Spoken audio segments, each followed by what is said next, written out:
scripture, old and new, the entire intention was to draw us from the life that we were once in into the life that we could be in. Yeah.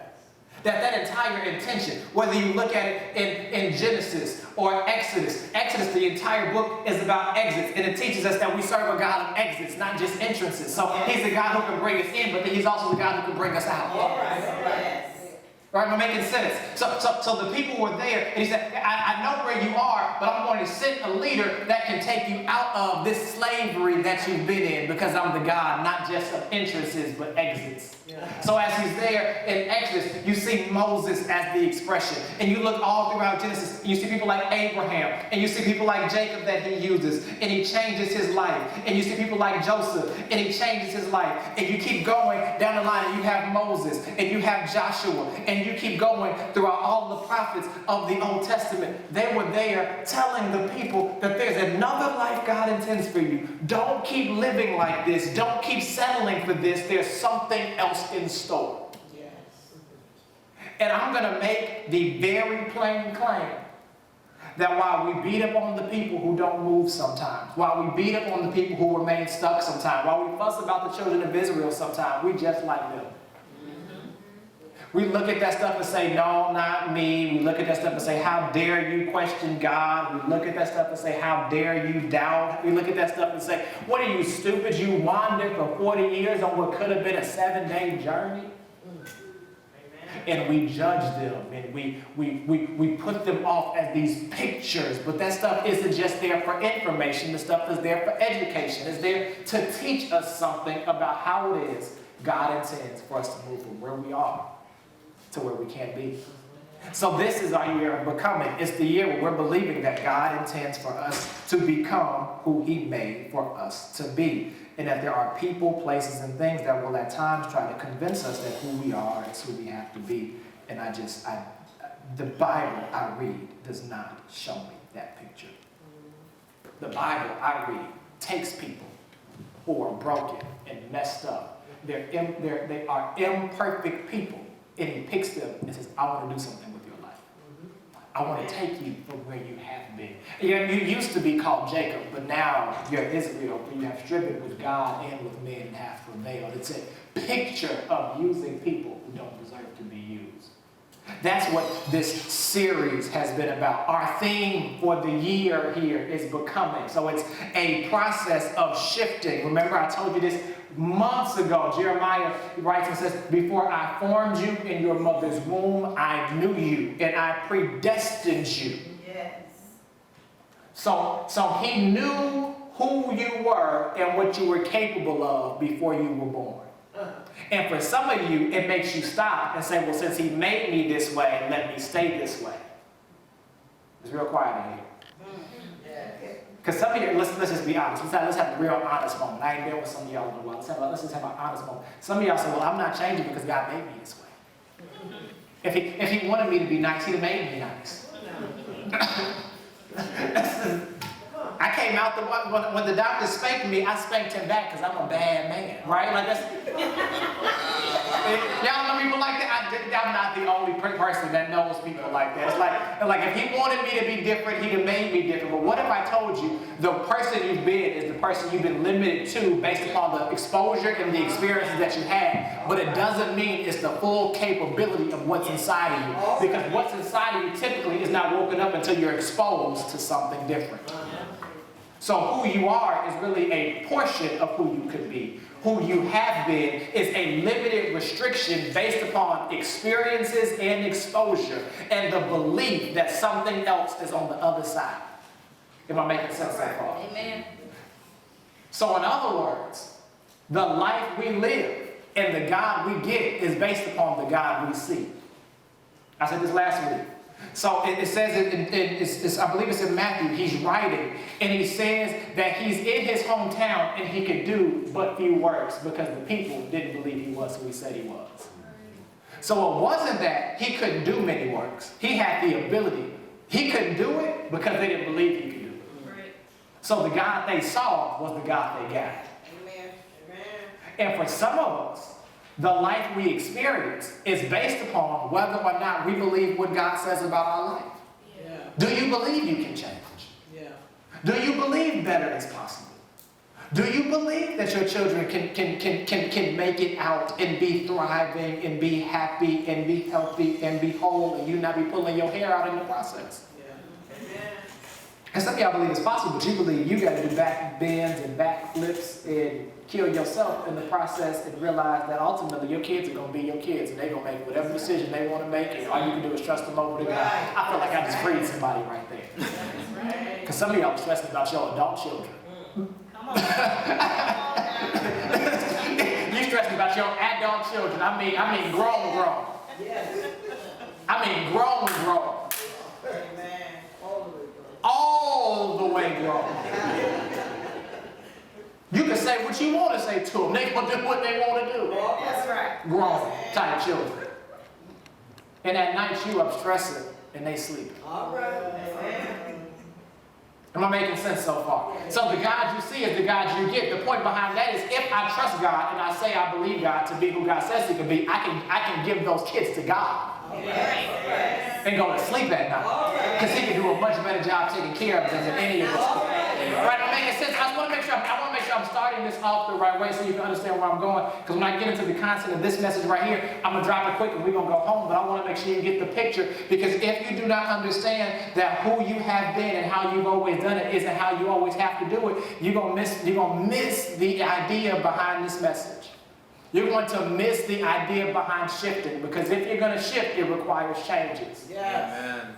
Shifting requires changes. And some of y'all say you want to become, but you don't want to change. Yeah. And if nothing changes, what is it, church? If nothing changes, Nothing changes. nothing changes. Yo. So sometimes we want change to happen, but we don't want to change. Amen. So we want all external changes, but no internal changes. And the God we serve is the God that fixes us on the inside first. Yo. Yeah. I'm making sense. Yeah. And so if that's the case, if the God that we serve intends for us to make moves and make shifts, that means that we all have untapped realms of potential, ability, and giftedness that are waiting for a collision in touch with God's power and a moment of our availability. Yeah.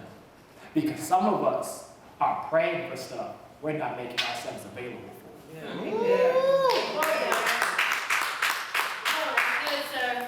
So we're praying that God would show us the way. But if He showed us the way, you wouldn't go the way. Come on. Am I making sense? Let's just have an honest talk for a moment. I'm going to shift to something else in the next 3 months. So let me just give you all I got to give you right here. Because if you don't get this, you won't shift. And everything I preach these next 3 months, you're going to hear it, and you might be inspired by it. You might tweet about it. You might post about it. But my desire is you do all that and you live it.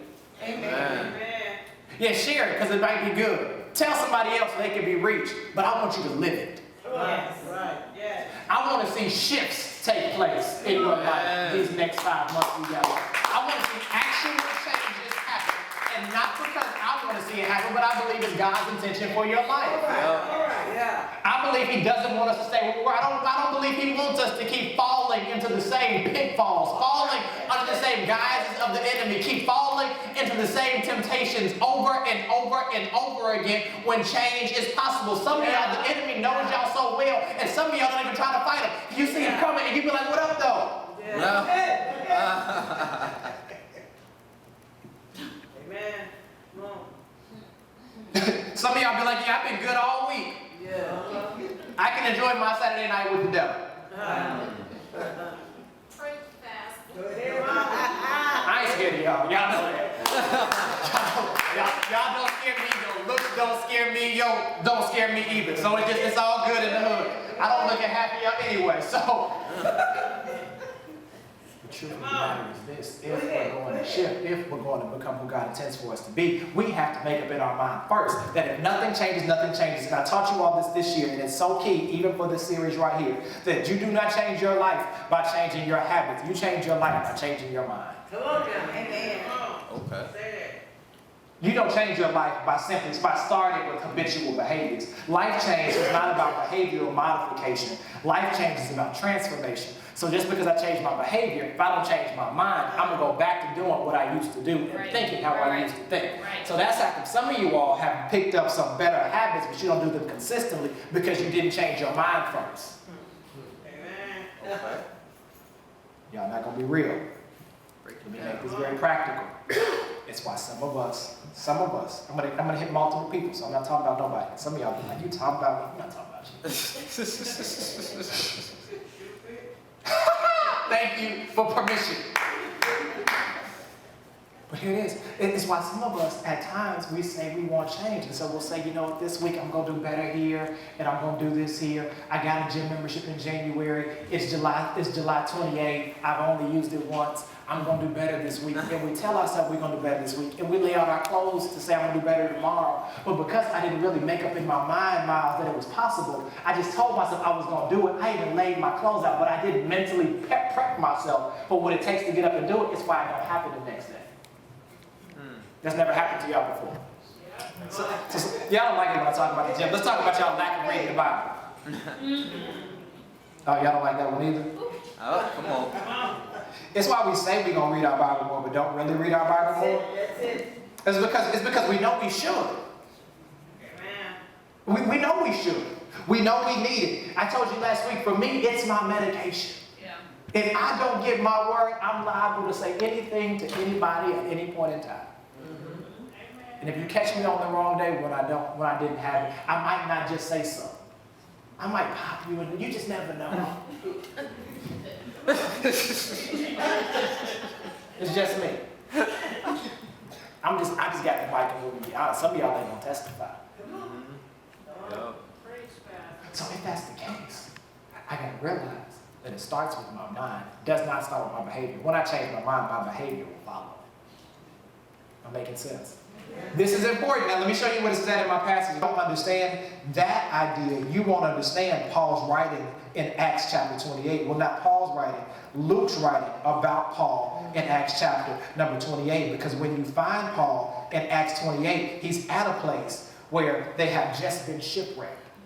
So if you read it, verse number 1, it says, Acts 28, verse number 1, it says, after we were brought safely through, we then learned that the island called Malta, the native people showed us unusual kindness, for they kindled a fire and welcomed us all because it had began to rain and it was cold.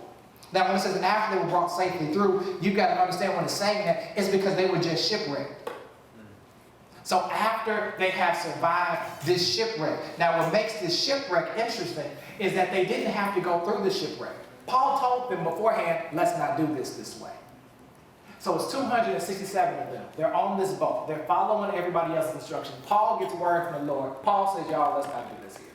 This isn't a good idea. The Lord went about this. This is all wrong. They don't listen. Storms break out. Paul shows up. After they ask Paul these questions, Paul shows up resolute. He's never more convinced than ever. He has this word from the Lord. This angel shows up to him in the middle of the night, reminds Paul that Paul still has purpose. Says, Paul, look, nothing's going to happen to you. You're not going to die here because you got to get to Rome. And it's a picturesque portrait for us to know that if you still have purpose, you're going to be all right. Amen. Now, some of you all trying to figure out why you still got half, at least in your right mind, is because he wants you to get somewhere.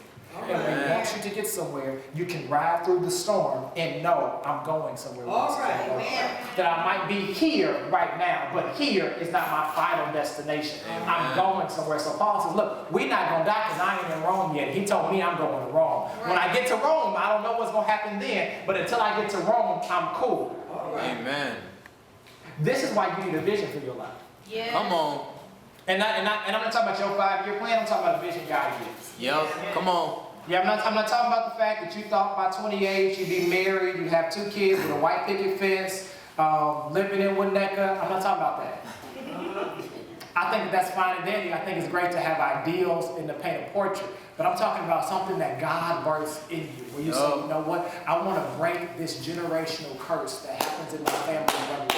And as a result of it, I've never saw this happen before, but I believe this can happen with you. We talked about the principle of exception, right? Well, just because it hasn't happened doesn't mean it can't happen with me. That's a vision to say, you know what, I'm going to do something different. I know our communities have been struggling and suffering, but I believe that God placed something in me that's going to help me be a difference maker. I might not change everything, but I can change something, right? It's a vision for the future.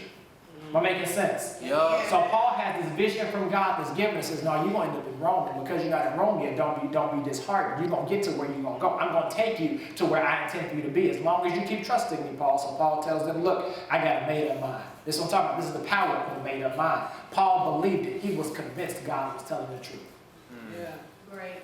This isn't in my notes, but this is good right here. Faith is believing that and acting like God is telling the truth. All right. Now, it's not on the screen. If you want me to say it again, I can. You're not going to find it no place else. Faith is All right. believing that and acting like God is telling the truth. All right. Amen. See, some of us don't make moves by faith because we don't believe God's telling the truth. And you can say it's not the truth. You say, no, I've never thought God was a liar. I just don't know if he could do it. Well, what's the difference?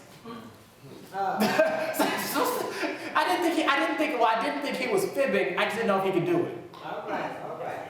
Well, that's implying you don't trust what he said. Yup. Amen. But Paul's mind is made up, even in this storm. The storm is a bad storm. It's not a little storm, it's a bad storm. They're in this storm. His mind is made up. This is Acts 27. So as they're there, he gives them this word. All of a sudden, they say, Paul, you know what? Paul, you're right. We're going to trust you. We're going to follow this word you gave us. As they follow him, the people on the boat, everybody changes. Everything changes. They start following Paul. They got orders to kill everybody. They like, yo, we're not killing Paul or anybody that came with Paul. As a result, they treat him differently here. So when they arrive to the land, they make sure Paul is taken care of. And say, you know what? He just got us all together. His faith is right. We want that faith. We want faith like that. And so that's how you get to verse 1. It wouldn't have made sense for them to be where they are if I didn't tell you that. Because it all starts because Paul believed God. Making sense? Yup. So he's there. Verse number 1. As he's there, they're in Malta. The native people show them unusual kindness. When you believe God, wherever you go, people will show you unusual kindness. Yeah. Yeah. When you are in the will of God, when you are in the will of God, strange things will happen to you from people who may not normally be nice to other people. Yeah. Now, you will encounter some mean people, Yeah. but you will encounter strange, kind people. Yeah. Is it just me? That you'll get strange things that happen when you're in his will. Now, people always say that the safest place in the whole wide world is in the will of God. And that is true, but it's not a total picture. Because sometimes some of us think that means that I won't have a storm. It does not mean that. It means it's safe because God is with me. Yes. Yes. Yeah, it don't mean that the storm won't happen. You look all throughout the Bible, when the storms are happening, Jesus is on the boat. Yup. Yeah, and what Jesus was not absent while the storms were taking place. He was present. And he kept asking them, why are you troubled? Yup. Because it's teaching us that the storm does not have to be absent for him to be present. He can be present and the storm is present too, but we can have peace because he's with us. So it's a picture. Follow me here because I'm going to give you these 4 points. And I promise you, if you don't catch them, it's not on me. They can show us unusual kindness because it had began to rain. Verse number 3, when he had gathered a bundle of sticks and put them on the fire, a viper came out because of the heat, and it fastened on his hand. It bit his hand. Now, some people suggest all these different kind of things. I want to make it very clear to you. All throughout Scripture, we see Satan portrayed as a serpent. Yup. So the enemy, all throughout Scripture, is portrayed as the serpent, slithering around, sneaking around. And when it happens here, it's another portrait of what can happen. Because when you're making progress, the enemy always shows up. Yeah. When Yeah. you're taking steps forward, the enemy always shows up. Yeah. And some of us, we despise that. But I want to suggest you ought to use that as confirmation for progress. Come on. He's fighting you from going somewhere. Yeah. He's not showing up just to show up. He's showing up to block you and prevent you and to stall you and to delay you. He's showing up because he's hoping that you'll put your life on pause because he's there. Yeah. And here's the reality that I had to come to. Even when I put my life on pause when he shows up, it don't make him go away. Yeah. He's still on his job, one way or the other, so at least I ought to make him earn his money. Amen. Yeah. His job says he is a roaring lion, seeking whom he may devour. That's the enemy's job description. If you don't believe me, it's in the book. It's what he does all day long. What you doing? I'm walking to and fro. That's what he did when they asked him the question. I'm walking to and fro, seeking whom I may devour. Yes. Jesus says he comes to steal, to kill, and to destroy. That's his job description. It is his assignment. So if he does his job, why won't you do yours? I'm sorry, that was kind of. No, that's right. Come on, Right. come on, Rex, come on. It says when the native people saw them, he bit the hand. But look at it, when the native people saw the creature hanging from his hand, they said to one another, no doubt this man is a murderer. The same people who were just cheering for him are now turning on him. Yeah. They were just showing him unusual kindness. Now that he didn't get bit, now that he in pain, now that he got a problem, now that he got this, they don't say, oh man, he must be a murderer. Yeah. Look how quick it changed. I mean, it changed in a flash. They said, though he escaped from the sea, justice has not allowed him to live. That's just like the church folk in particular. Yeah. The church folk can be a trip. Say it. Brother, we hate you all in the same breath. Say it. Do you see it? I'm not making this up. They were just celebrating him. Now they said, look, he got away from the sea, but nobody gets away from justice. Look at what he does though, verse number 5. Verse number 5 says, he, however, shook the creature into the fire and suffered no harm. So he gets bit.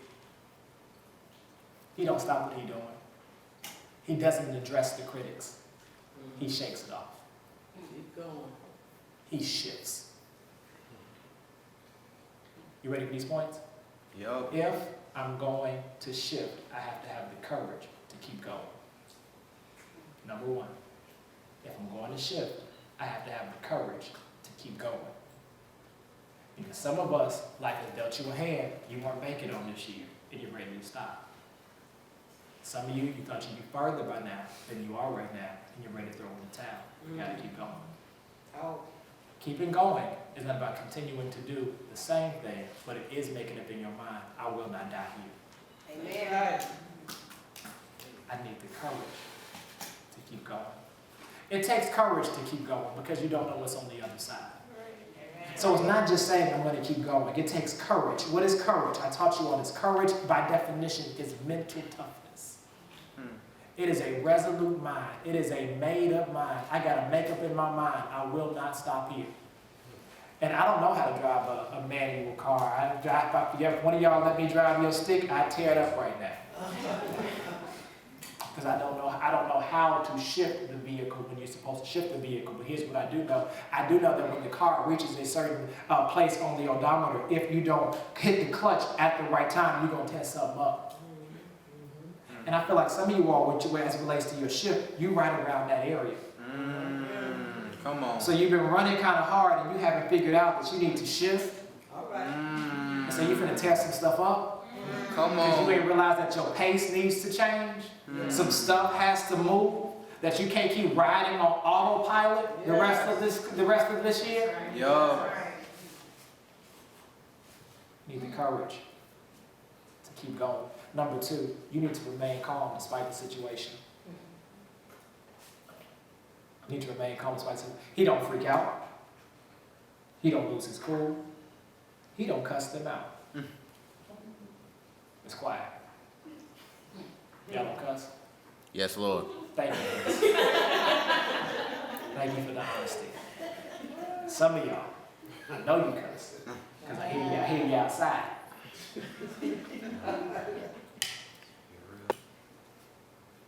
Because when you learn how to keep your composure, your critics have to change their mind. I've told you all this before. Nothing silences critics like winning, Yup. like progression. I know that's right. Yeah, nothing makes people who always have something to say shut up, like you continue to keep going when they thought you would fall. Right. Yeah, so you thought it was gonna take me out. It's all good. I'm not gonna address you. I'm gonna let vengeance be the Lord's because he can handle you better than I can. So I got a choice. I can either pick a fight with you or I can go toward my promise. Amen. Am I making sense? Amen. Now, what does that mean though?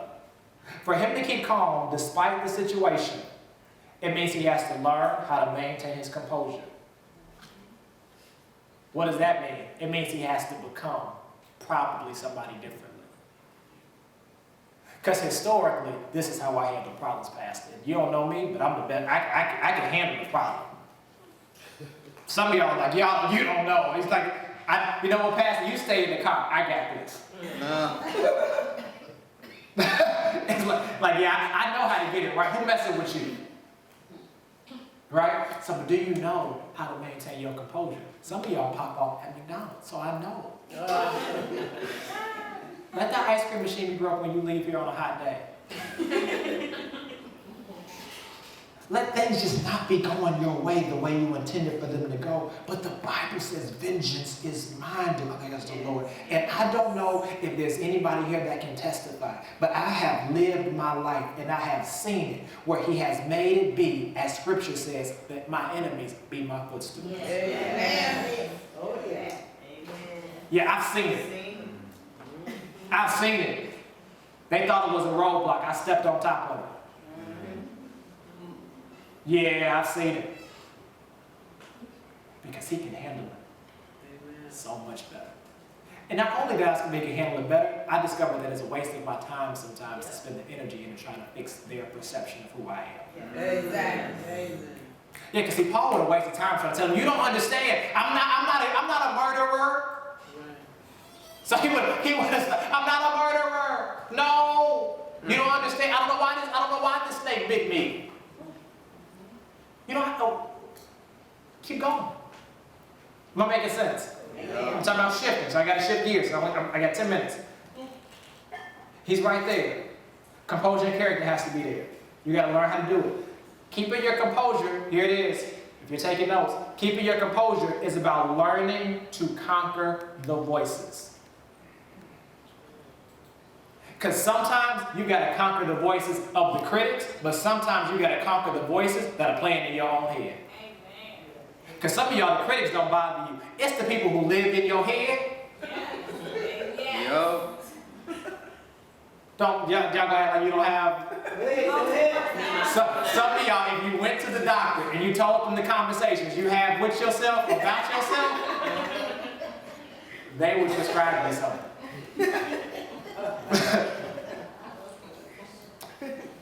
So it's one level of maturity to silence the critics on the outside. It's another level of discipline to silence the critics in my own head. Because the people in my head are telling me a whole bunch of stuff. Yo. Some of them telling me to fight. Some of them telling me to cut. Some of them telling me to give up. Some of them saying it's not working. Some of them telling me you're not working. Some of them telling me why try today. Some of them telling me you try again tomorrow. Some of them telling me no, don't try tomorrow. Some of them telling me listen, can you conquer the voices in your head? How do you do that? James makes it very clear. James chapter number 1. It says that if you're going to ask God, you got to ask him in faith. He says that if you don't ask me in faith, you're going to be as a double-minded man. And a double-minded man is unstable in all their Ways. Come on. What does that mean? What does that mean, Rev? It means you got to have a made-up mind. Amen. It means you got to make decisions before you make decisions. It means you got to be a people, not just of doing stuff, but you got to become a people of principle. Book that transformed my thinking some months ago is called Principles by Ray Dalio. It's this idea of principle-centered living. I make decisions before I make decisions. I bought my PlayStation. I told y'all I bought my PlayStation, but by principle, I sent my PlayStation back this week. Oh. Y'all see, y'all amen when I bought it. You didn't shout when I told you I sent it back. See, because you thought that freed you up to go buy stuff. And by principle, I was like, but do I need it though? Okay. Could I be sleeping instead of playing Hitman though? Ooh. Because I'm playing it at night, not during the daytime I work. Right? And so, I didn't want to get with me, right? Because that's like me saying, do you need the J's? I didn't even look at you when I said that. You single out.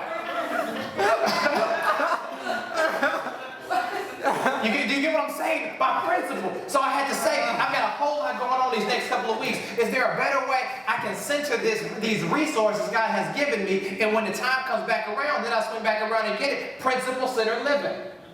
Amen. Am I prioritizing what I'm trying to get done right now? Okay. Okay. So if I'm trying to get this done, should I prioritize this differently? Yeah. And I got to silence the voices in my head because the voice in my head is telling me, but you work hard. Right? You deserve it. Treat yourself. Do you remember when you couldn't buy it, right? It's like the voice in your head. And you got to say, but I'm trying to build something. Yes. My PS3 worked fine. I went in that garage and grabbed my PS3 the other day. Dusted that bad boy off, and here it is, principle. So if the graphic ain't as good, I'm not gonna play it as long because it's gonna disrupt my eyes, so I'm gonna get mad.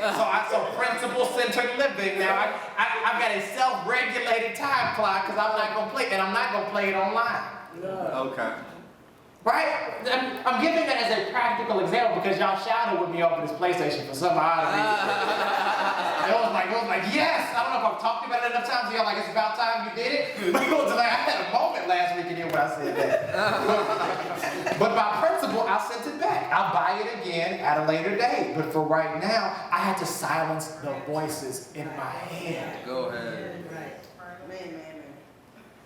Does that mean I'm not going to make time for me? No. But does that mean that that's the best use of me making time for myself? For me personally at this stage, the answer is no. Right? Principle.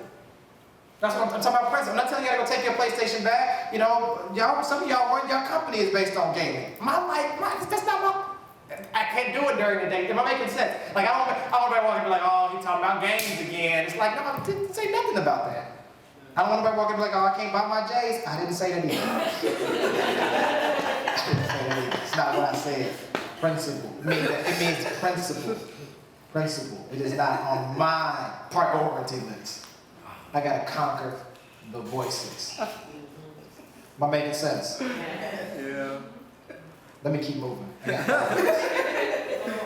gotta be confident. So you gotta have courage. You gotta remain calm. You gotta keep your composure, but you gotta be confident. It says he shook that thing off. And when he shook it off, look at it. It says he shook it off in verse number 6. It says as he shook it off, they were waiting to see if it would swell up or if he would fall down dead. But when they had waited a long time and saw no misfortune came to him, they changed their minds.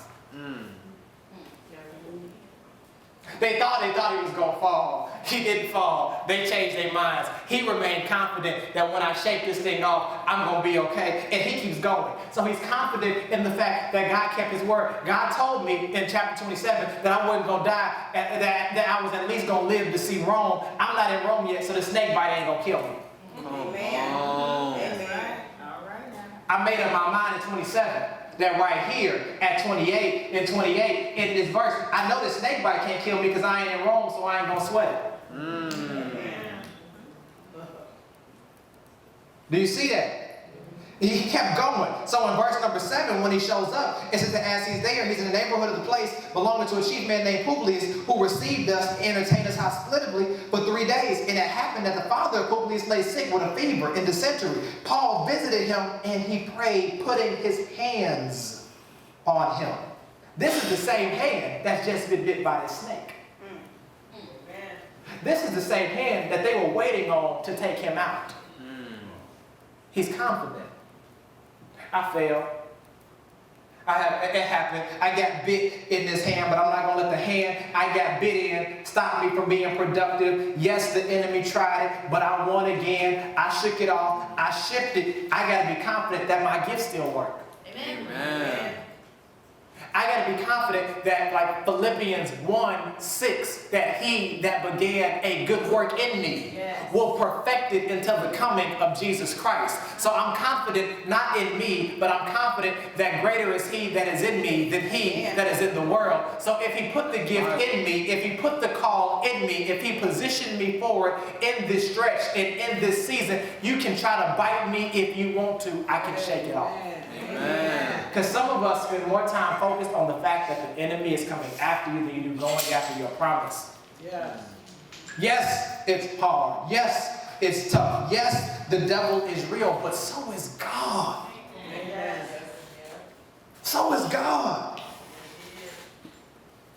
God, so yes, he's real, but so is God. So yes, he's trying it, but my God is a present help in a time of trouble. I love it because it says that he laid his hands on him and he prayed. He visited him, prayed, and then laid his hands because he knew that the gift wasn't his gift, it was God's. Amen.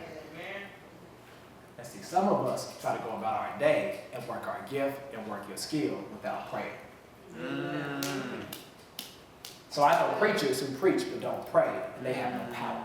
I know singers who sing but have no prayer life, and as a result, they sound good, but they have no power. Come on. And so some of us try and go about our day that same kind of way. It happens with spiritual gifts. I want to tell you it happens with natural gifts. So you go on and you try to have a good day at work, but you didn't pray. I am saying you are more likely to be on edge when you don't have God. Amen. He's my medicine. So when I go in and my mind is right, it don't mean they're not going to be dumb. It does mean I'm going to be focused. Amen. Right.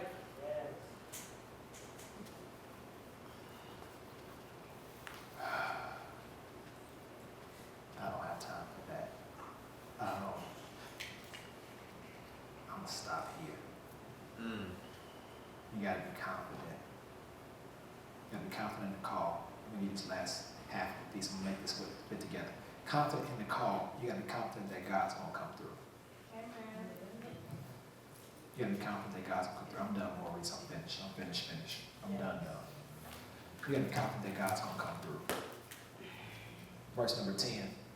All this happens. So not only does he, it says in verse number 9 to be exact, when this had taken place, the rest of the people who had diseases, they all came and they were cured. So he put his hands on this man and he healed him. Because what you said about me ain't gonna change me. That's right. Amen.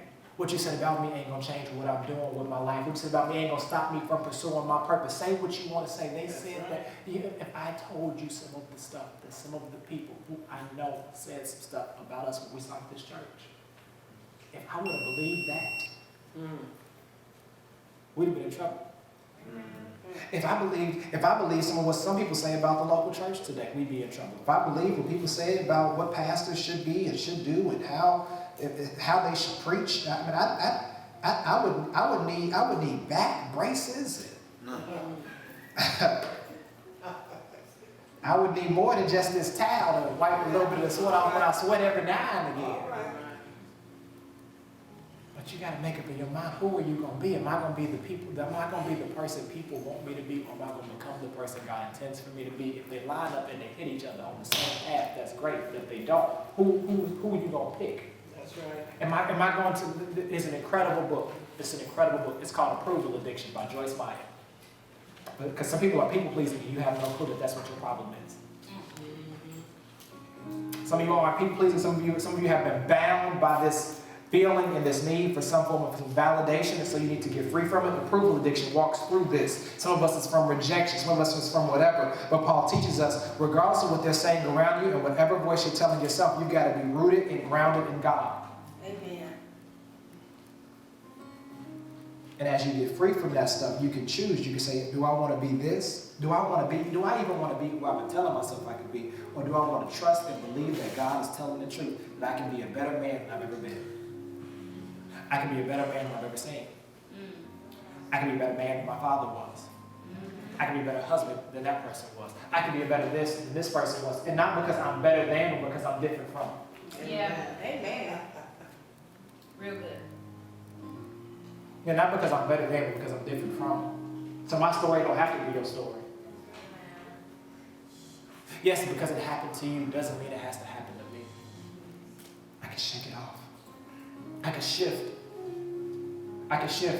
So many of you should have a shift card you got when you came in. Yep. Amen. 3 areas you believe in God for a shift. This could be greater focus. It could be greater faith. It could be a new job. It could be financial increase. 3 areas you believe in God for a shift. 3 areas you're going to make changes. This could be habits, social media breaks, cursing, adjustments. Because if you're going to believe that God's going to shift, you got to be willing to say, God, I'm going to shift. Yep. Okay, say, God, I want you to give me great.